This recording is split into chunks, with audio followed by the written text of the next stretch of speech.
ఒక సహోదరి పొలం కవులుకు తీసుకుంటుంది. 25 సంవత్సరాల నుంచి పండని పొలం. వినండి, 25 సంవత్సరాల నుంచి ఏం పండని పొలం అండి. అసలు పంట అనేది లేని పొలం. ఎందరో ఆ పొలాన్ని పండిద్దామని చెప్పి వెళ్తున్నారు, నష్టపోతున్నారు. ఎందరో ఆ పొలంలో ఈ సంవత్సరమైనా మేము దిగుబడి చూస్తాం అని చెప్పి ఖర్చు పెట్టి పత్తి అనేటువంటి పంటని పండిస్తున్నారు, నష్టమే అవుతుంది, ఏ లాభం రావట్లా. 25 సంవత్సరాలు రాకపోతే ఒక సహోదరుడు దేవుని నమ్ముకొని ప్రార్థనకు వెళ్తున్న సహోదరి ఆ పొలాన్ని, అయ్యా ఈ సంవత్సరం మేము చేసుకుంటాం అని వాళ్ళు అడిగితే వాళ్ళు అన్నారంట, మేము 25 సంవత్సరాల నుంచి చేస్తున్నాం, ఇంతవరకు ఒక్క రూపాయి తిన్నది లేదు, పెట్టిన పెట్టుబడి అంతా నష్టమైపోతుంది, సరే మీరు చేస్తారన్నారుగా చేయండి, మీరేం చేస్తారో చూస్తాను అని చెప్పి వాళ్ళకి పొలం ఇచ్చాడు.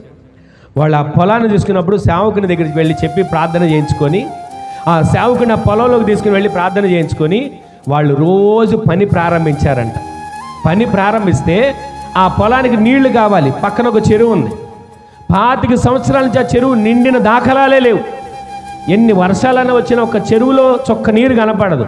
కానీ వీళ్ళు ప్రార్థన చేసుకుని విశ్వాసంతో అక్కడ దిగారు, దేవుణ్ణి అడిగారు, అయ్యా మా పొలము పంట పండాలి, మా కష్టం దీవించబడాలి, మా కష్టార్జితం ఆశీర్వదించబడాలని అడిగారు. అడిగి పంట పండించడానికి పని చేయడానికి ప్రారంభించారు. అయితే దేవుడు ఆశీర్వాదకరంగా ఆ చెరువు నిండేట్లుగా, ఒక వర్షాన్ని దేవుడు అనుగ్రహించి చెరువు నిండేట్లుగా ఆ సంవత్సరం అంట ఎప్పుడు ఎవరికి రాని దిగుబడి, ఎప్పుడు ఎవరికి రానటువంటి ఆశీర్వాదం, ఎకరానికి 22 క్వింటాలు వచ్చిందంట.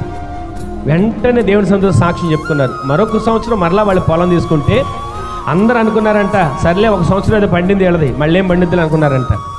ఈసారి ఏం జరిగిందంటే రెండోసారి వాళ్ళు పంటను చేసుకొని చేస్తూ ఉంటుంటే నల్లి అనే తెగులు వచ్చింది. తెగులు రాగానే వీళ్ళు భయపడిపోలా, రకరకాల స్పేర్లు మందులు తీసుకొచ్చి కొట్ల. దేవుని సందులో బల్లారాధనకు వచ్చిన రోజున ఆ మంచినీళ్ళు పోసిన మంచినీళ్ళు ఒక బాటిల్లో పోసుకొనంట వాళ్ళ పొలానికి వెళ్ళి, అయ్యా ఇదిగో నీ మందిరంలోంచి తెచ్చిన నీళ్లు మా పంట పొలంలో చల్లుతున్నాం, ఇది మా పంట పొలానికి ఎరువుగా మార్చబడాలి, నల్లి అనేటువంటి తెగులు లేకుండా చేయబడాలని చెప్పి విశ్వాసంతో దేవుని సందులో అడిగి వాళ్ళు స్పేర్ చేసేటప్పుడల్లా మందిరంలోంచి తీసుకెళ్ళిన నీటిని ఆ పొలంలో వాళ్ళు పైరు అక్కడ స్పేర్ చేసేటప్పుడు దాంట్లో కలిపి చల్లారంట. ఏ రకమైన నల్లి తెగులు ఆ పంటని నాశనం చేయకోకుండా నల్లి తెగులంతా నశించిపోయి ఈ సంవత్సరం 25 క్వింటాలు పండేట్లకు దేవుడు చేశాడు. ఆమె చెప్పండి, ఈ రోజున ఎక్కడి నుంచి వచ్చింది ఈ కార్యం? ఆయన సందులో అడిగితే వచ్చింది. మందిరంలో నీళ్లు తీసుకెళ్ళాలంటే మందిరంలో నీళ్ళలో ఏదో కార్యాలు ఉన్నాయి, ఏదో జరుగుతున్నాయని కాదు, వాళ్ళ విశ్వాసం. అడిగారు దేవునిని, అయ్యా ఇదిగో నా కష్టపడ సమయంలో నాకు ఆదుకోవా, నా పంటలో నాకు దిగుబడినివ్వవా, నా వ్యాపారంలో నాకు తోడై ఉండవని అడగాలి. ప్రతిరోజు ఆయన సందులో అడిగితే అక్కడ చదవండి ఒకసారి, మరొకసారి 5వ వచనం, మీలో ఎవనికైనను ఏది కొదువుగా ఉన్నను దేవునిని అడగాలి. ఆమెను చెప్పండి. ఆ సహోదరి అడిగింది, పంటను దేవుడు ఆశీర్వాదకరంగా మార్చాడు. ఒక సంవత్సరం అసలు ఎవరు పండదనుకున్నారు, 22 క్వింటాలు పండింది. 2వ సంవత్సరం నల్లి అని తెగులు వస్తే అయిపోయింది, వాడు బ్రతుకనుకున్నారు. మరలా దేవుడు ఆ తెగులంతటిని నిర్మూలన చేసి 25 క్వింటాలు పండేటట్లుగా చేశాడు. ఎందుకు ఈ సాక్ష్యం మీకు జ్ఞాపకం చేస్తున్నానంటే, మీరు ఏ పని ప్రారంభిస్తున్నా దేవుడిని అడగండి. ఆరోగ్యం కావాలా అడగండి, ఆర్థిక ఇబ్బందులు సరవ్వాలా అడగండి. దేవుని మీరు అడిగితే ఆయన నా వల్ల కాదులే నేను చూడాలని అనేవాడు కాడు. అడిగిన దానికన్నా ఊహించిన దానికన్నా గొప్ప కార్యాలు మన దేవుడు మన పట్ల చేయునుగాక. దేవుని మనం యథార్థ హృదయంతో హృదయపూర్వకంగా ఏదైతే అడుగుతామో విశ్వసించిన దానిని మనం పొందుకునేటట్లు దేవుడు చేయబోతున్నాడు. గట్టిగా ఆమె చెప్పండి. మన జీవితాల్లో ఏ అక్కర వచ్చినా ఏ అవసరత వచ్చినా ఎవరిని అడగాలి? పక్కింటి వాళ్ళని అడుగుదాం, తెలిసిన వాళ్ళని అడుగుదాం, బంధువులను అడుగుదాం, వాళ్ళని అడుగుదాం, వీళ్ళని అడుగుదాం, ఇంకా నష్టపోతున్నాం.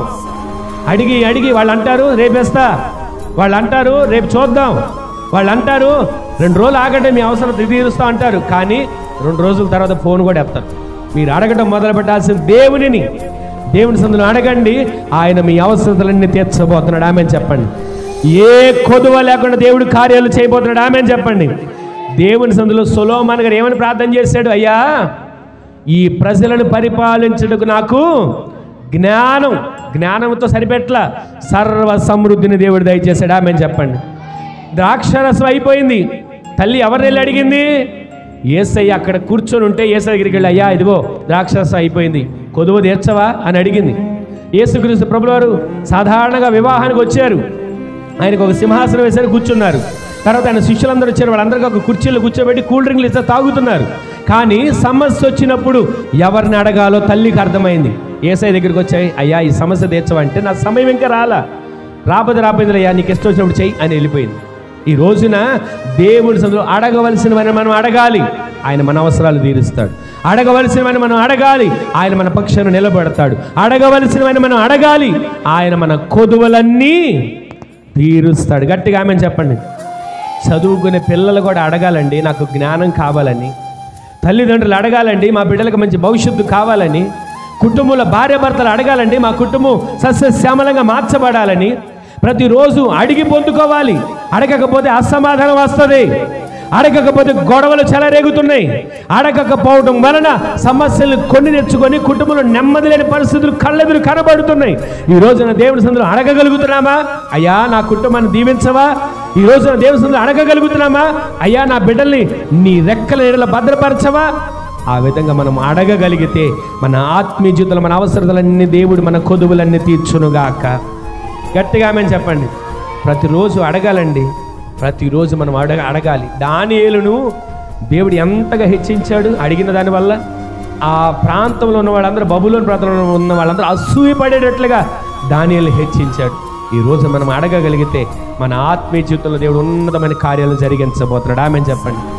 రాజులు మారొచ్చు, రాజ్యాలు మారొచ్చు, పరిపాలన మారొచ్చు, ప్రభుత్వాలు మారొచ్చు, కానీ దానియేలును ఏర్పరిచిన దేవుడు ఎందరు రాజులు మారినా దానియేలు స్థానం మారలేదు, అదే స్థానంలో నిలబెట్టాడు. ఈ రోజున అడగగలిగితే మన కుటుంబాన్ని దేవుడు ఉన్నతమైన శిఖరాలు ఎక్కించబోతున్నాడు. ఆమెను చెప్పండి.